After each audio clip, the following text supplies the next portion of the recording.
ती प्रक्रिया आहे। एखाद्या दुकानचं लायसन काढायचं असलं तरी 15 दिवस जाहीर प्रकटन अगोदर द्यावं लागतं। एखाद्याचा फेर जरी जमिनीचा वाढायचा असला तरी 15 दिवस त्यांना जाहीर प्रकटन द्यावं लागतं। एखादा प्लॉट तुम्हाला शहरात घ्यायचा असला तरी जाहीर प्रकटन द्यावं लागतं। हे कुणाचं आहे? तसं त्यांनी अधिसूचना काढली, कारण त्यांना ह्या सगळ्या सोयऱ्यांचं कायद्यात रूपांतर 15 तारखेला अधिवेशन बोलवलंय त्याच्यात करायचं आहे।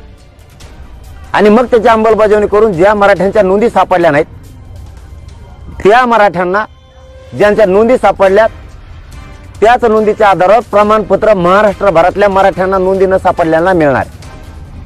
मग अधिसूचना निघाली, मराठे गेले शांततेत आणि शांततेत आरक्षण घेऊन आले।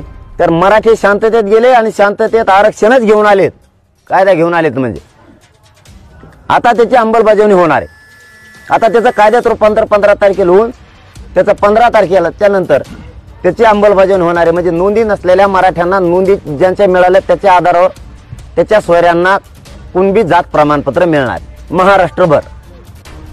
हे गोरगरीब मराठ्यांना मिळाले। मराठ्यांनी 75 वर्षात जो कायदा बनला नाही तो कायदा बनवला। हे येस नाही का आंदोलनाचं?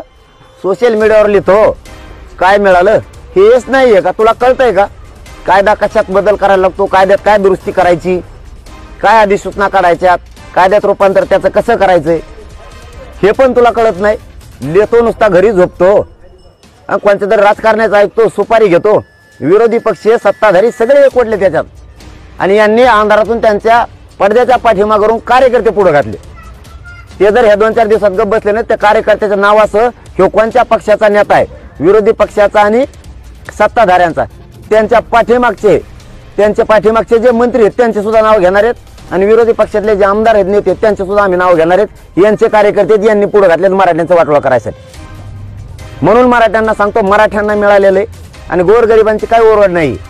हे 4-5 टक्कूचे 15-20 जण आहेत, यांचं सगळे दुकानं बंद पडलेत। मराठ्याच्या जीवावर खाणारी हे यांचं पुरं आयुष्य याच्यात गेलेलं आहे। मराठ्यांचं रक्त पिऊन मोठं व्हायचं, ज्यांना ते सहनच व्हाय नाही आता।